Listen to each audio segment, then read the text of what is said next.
Bismillahirrahmanirrahim. Assalamu alaikum. Welcome to our platform Expert MD CAT. I am going to discuss your ninth test, reproduction plus variation and genetics.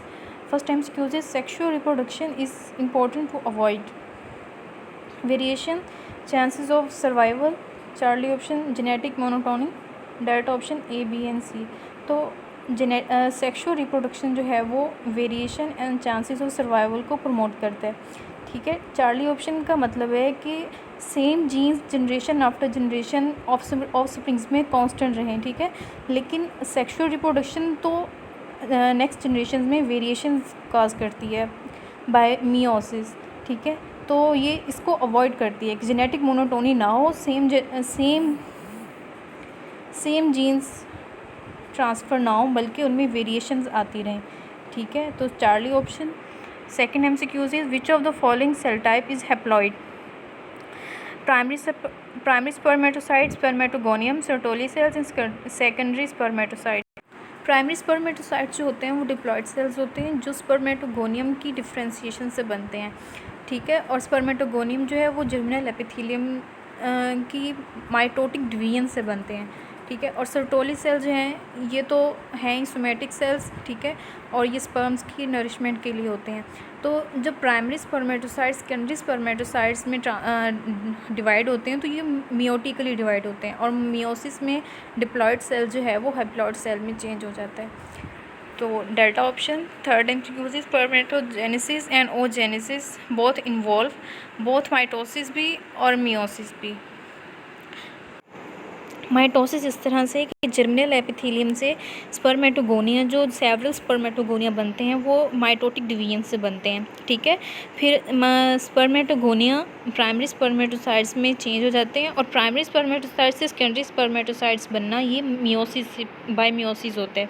ठीक है. ये spermatogenesis की बात होगी. इसके बाद ओजेनेसिस में ऐसे होता है कि जो जर्म सेल्स होते हैं वो डिफरेंट मैनी ओगोनिया बनाते हैं और जो बहुत सारे ओगोनिया होते हैं वो माइटोटिकली डिवाइड होकर प्राइमरी ओसाइट्स बनाते हैं. ठीक है. ये माइटोटिक डिवीजन होगी. उसके बाद प्राइमरी ओसाइट्स सेकेंडरी ओसाइट्स में बाय मियोसिस चेंज होते हैं. ठीक है. तो स्पर्मेटोजेनेसिस और ओजेनेसिस में माइटोसिस एंड मियोसिस दोनों प्रोसेस होते हैं. After meiosis the dash differentiate into mature sperm spermatids. Spermatids जो होते हैं वो यंग स्पर्म्स को हम स्पर्मेटिड्स कहते हैं जो कि मैच्योर होके मैच्योर स्पर्म्स में चेंज हो जाते हैं. Fifth MCQ is the animals which lay eggs are called oviparous. Oviparous वो एनिमल्स होते हैं जिनमें फर्टिलाइजेशन तो फीमेल की बॉडी के अंदर ही होती है, लेकिन जो फीमेल आफ्टर फर्टिलाइजेशन जो है वो अपना एग ले कर देती है और जो उसकी डेवलपमेंट होती है वो आउटसाइड द बॉडी, जो एम्ब्रियो की जो डेवलपमेंट होती है वो आउटसाइड द बॉडी होती है. ठीक है. तो ये ओविपेरस होंगे. विविपेरस जो होते हैं वो जिनकी फर्टिलाइजेशन भी इनसाइड द बॉडी होती है और जो डेवलपमेंट ऑफ एम्ब्रियो होती है वो भी inside the body of the female होती है.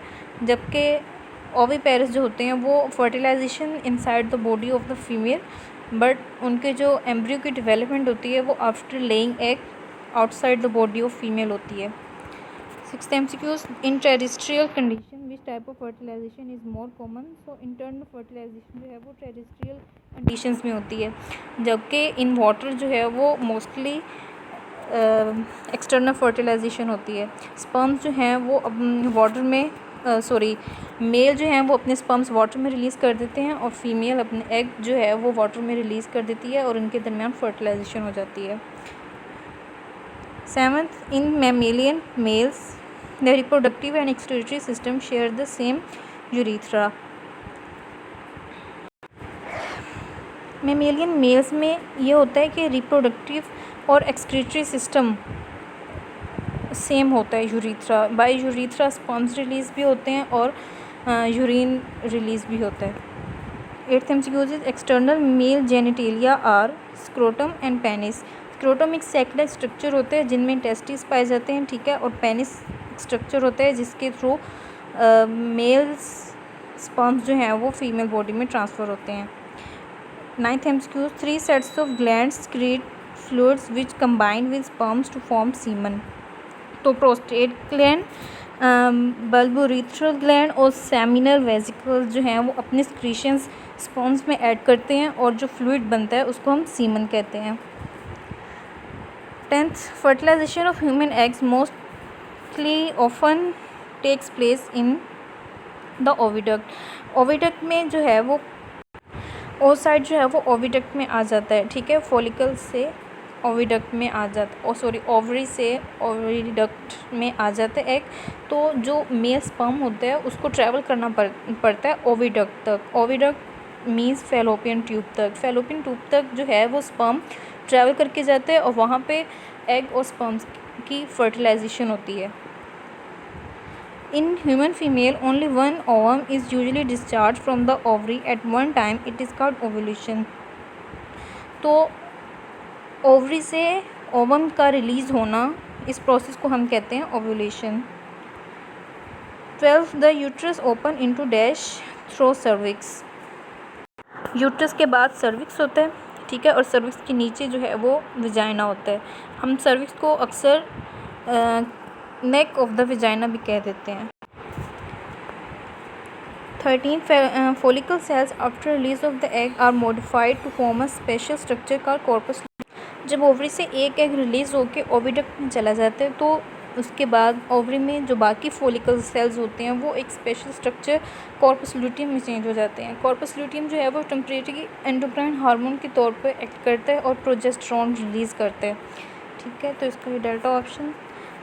14, in mammals that are seasonal breeders, female are receptive only once a year. This is called ostrich cycle. तो all mammals except human being, तमाम mammals सिवाय human being के, उन सब में ये जो ostrich cycle होता है और वो एक साल में एक स्पेसिफिक पीरियड के लिए एक दफ़ा ही रिसेप्टिव होती हैं. द लाइनिंग और inner layer of uterus is called endometrium, ठीक है. पेरीमीट्रियम जो है वो आउटर लेयर होगी, myometrium middle layer and inner most layer जो होगी वो एंडोमेट्रियम होगी. 16th MCQ is what event occur in the menstrual cycle when the level of progesterone declines. जब फर्टिलाइजेशन नहीं होती तो कॉर्पस लुटियम जो है वो डिजनरेट होना शुरू हो जाता है और कॉर्पस लुटियम के डिजनरेट होने की वजह से प्रोजेस्टेरॉन का लेवल जो है वो कम हो जाता है, क्योंकि कॉर्पस लुटियम से ही तो प्रोजेस्टेरॉन बन रहा होता है. तो प्रोजेस्टेरॉन का लेवल जब कम होता है तो उसका जो एंडोमेट्रियम पे स्पॉन्जी एंडोमेट्रियम पे जो उसका इफेक्ट होता है वो भी कम हो जाता है, जिसकी वजह से एंडोमेट्रियम डिजनरेट हो जाती है, जिसकी वजह से ब्लीडिंग और ब्लड और जो डेब्रिस है, वेस्ट होता है जो, वो रिलीज़ होना शुरू हो जाता है. तो इस तरह से मेंस्ट्रुअल साइकिल स्टार्ट हो जाता है. Eight option. 17th MCQ dash is produced mainly by the corpus luteum in the ovary following ovulation. Ovulation के बाद जो बाकी फॉलिकल्स होते हैं वो जो है वो एक स्पेशल स्ट्रक्चर होता है कॉर्पस लुटियम, उसमें चेंज हो जाते हैं. तो और जो कॉर्पस लुटियम जो है वो टेम्परेरी एंडोक्राइन हार्मोन के तौर पर एक्ट करते हुए प्रोजेस्टेरॉन रिलीज़ करता रहता है. From which of the following structure is the secondary oocyte ovulated? Graphene follicle जो है वो मेच्योर फॉलिकल कहते हैं. मेच्योर फॉलिकल से सेकेंडरी oocyte रिलीज़ होता है प्राइमरी ओविडक्ट में. 19, the process by which dash become embedded in the endometrium is called blastocyst and implantation. So पहली जो ब्लैंक स्पेस है उसमें आएगा ब्लास्टोसिस्ट. जो एम्ब्रियो होता है वो जब आफ्टर फर्टिलाइजेशन जो जाइगोट होता है वो एम्ब्रियो में चेंज होना शुरू हो जाता है, ठीक है. और जब एम्ब्रियो ब्लास्टोसिस्ट की स्टेज तक पहुंचता है और ब्लास्टोसिस्ट स्टेज जो है वो आफ्टर फर्टिलाइजेशन के बाद 5 डेज़ के बाद जो है वो ब्लास्टोसिस्ट बनना स्टार्ट हो जाता है, ठीक है. और ये जो है एंडोमेट्रियम में मीन्स के यूट्रस में तक जो ट्रैवल करता है वो in the form of blastocyst करता है, ठीक है. ब्लास्टोसिस्ट एंडोमेट्रियम तक ट्रैवल जिस फॉर्म में करता है वो ब्लास्टोसिस्ट होती है, ठीक है. और ट्रैवल करके वहाँ पे एम्बेडेड हो जाना, इस प्रोसेस को कहते हैं implantation. Dash control the release of milk from the mammary glands. Oxytocin, oxytocin जो है वो मिल्क इजैकुलेशन में हेल्प आउट करता है, ठीक है। और जो प्रोलैक्टिन है वो मिल्क प्रोडक्शन में हेल्प आउट करता है। इन दोनों में डिफरेंस है कि प्रोलैक्टिन जो है वो मिल्क प्रोडक्शन में हेल्प आउट करता है फ्रॉम मेमरी ग्लैंड्स, और जो ऑक्सीटोसिन है वो उसके रिलीज़ को कंट्रोल करता है।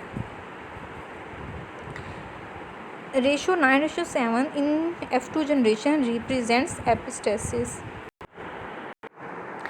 ये लॉ ऑफ इंडिपेंडेंट असॉर्टमेंट में जो हमारी F2 जनरेशन में जो रेशो आई थी 9:3:3:1, ये फिनोटाइपिक रेशो थी, ठीक है। इसमें जो पहली 9 फिनोटाइप्स हैं उनमें डोमिनेंट फिनोटाइप जो है वो शो हो रही है नेक्स्ट F2 जनरेशन में, जबकि बाकी 3+3+1 7 नेक्स्ट 7 जो फिनोटाइप्स हैं उनमें एपिस्टेसिस हो रही है।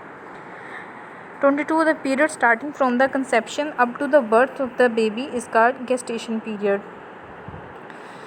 फर्टिलाइजेशन से नेक्स्ट बेबी की प्रोडक्शन तक जो पीरियड तक का जो पीरियड होता है उसको गेस्टेशन पीरियड कहते हैं, ठीक है। और ये ह्यूमन में 280 डेज़ का होता है। 23 menopause in female comes at the age of 45 to 50 years. 45 to 50 years की एज में जो है वो फीमेल में मेंस्ट्रुअल साइकिल बिल्कुल स्टॉप हो जाता है।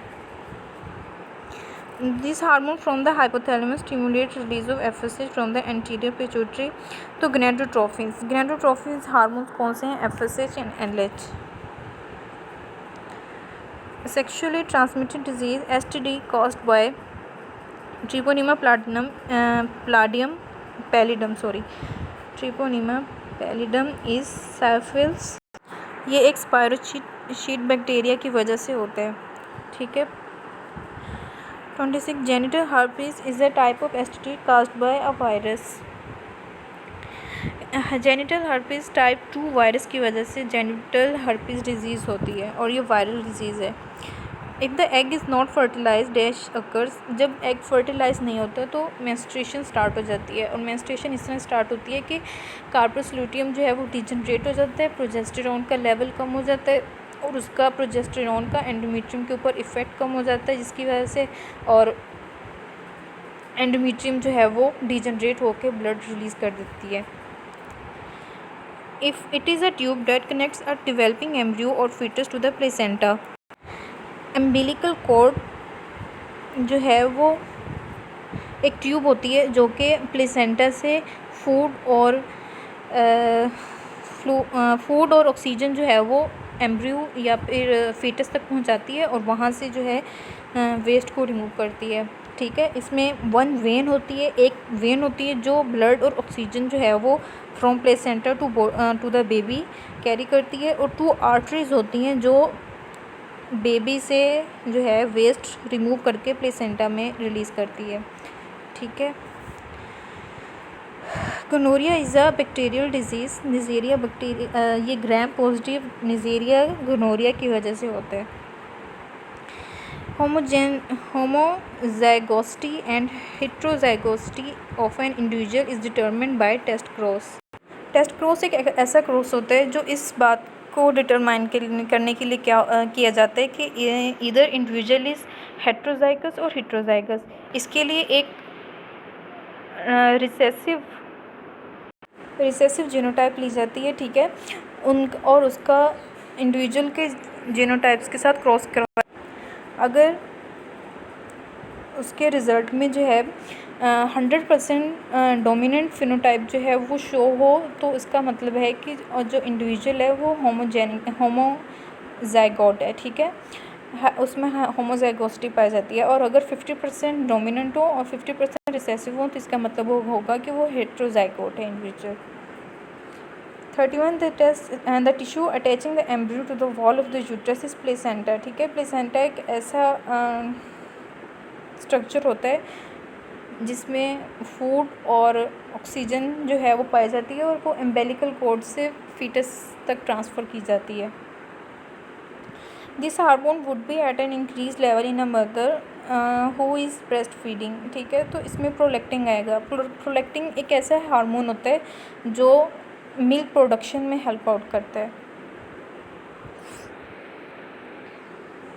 The contraction of the muscles of the uterus during parturition are stimulated by oxytocin. Oxytocin जो है वो एक बर्थ हार्मोन है, ठीक है, ये लेबर पेन को स्टिमुलेट करता है।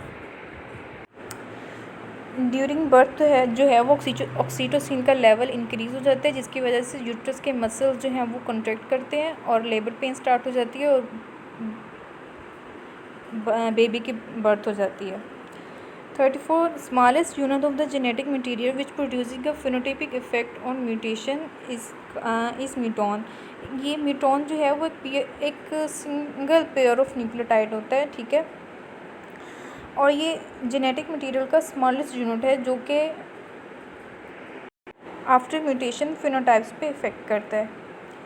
35 which hormone stimulates process of ovulation. तो ल्यूटिनाइजिंग हार्मोन जो है वो ओव्यूलेशन करवाता है। ल्यूटिनाइजिंग हार्मोन उस वक्त प्रोड्यूस होता है जब एस्ट्रोजन की प्रोडक्शन ज़्यादा हो और एफएसएच की प्रोडक्शन जो है वो बिल्कुल लो हो जाए। तो ये दो सिग्नल्स होते हैं जब एलएच प्रोडक्शन स्टार्ट हो जाती है। 36 in which of the following cases genotypic and phenotypic ratio will remain same in F2 generation. तो इनकम्प्लीट डोमिनेंस में 1:2:1 जीनोटाइपिक रेशियो भी होगी और फिनोटाइपिक रेशियो भी होगी, ठीक है। 1 एक जीनोटाइप या एक फिनोटाइप जो है वो रेड को शो करेगी, 2 पिंक और 1 white. 37 which of the following characters of a P plant is dominant. तो एक्सियल फ्लावर्स जो हैं ये डोमिनेंट करेक्टर है, ठीक है, और इसका रिसेसिव करेक्टर जो होगा वो टर्मिनल फ्लावर्स होगा, ठीक है। जो येलो पोड्स हैं ये रिसेसिव करेक्टर है, ठीक है, और इसका जो डोमिनेंट होगा वो होता है ग्रीन पोड्स। वाइट फ्लावर्स ये भी रिसेसिव है और इसका जो है पर्पल फ्लावर जो होगा वो डोमिनेंट होगा। और रिंकल सीड्स ये भी रिसेसिव है और इसका डोमिनेंट करेक्टर जो होगा वो होगा round seeds. 38 which of the following is monohybrid cross. Monohybrid cross वो होता है ऐसा क्रॉस जिनमें सिंगल करेक्टर को स्टडी किया जाए, ठीक है। तो टीटी और dominant TT and small TT ये टॉलनेस एंड शॉर्टनेस को शो कर रहे हैं, ठीक है। और अगर बीटा ऑप्शन देखा जाए तो ये टॉलनेस और कलर ऑफ द सीड को शो कर रहे हैं। अगर हम पी प्लांट की बात करें तो बीटा जो है ये डाई हाइब्रिड क्रॉस की एग्जांपल है। 39 how many phenotypes can occur in the human blood group ABO with alleles following alleles, ठीक है। तो इनसे या तो A ब्लड ग्रुप होगा या B होगा या AB होगा या फिर O ब्लड ग्रुप होगा। तो ये 4 तरह की फिनोटाइप्स शो करते हैं। If a plant with genotype capital A small a capital B small b self fertilize, the probability of the getting AABB genotype will be।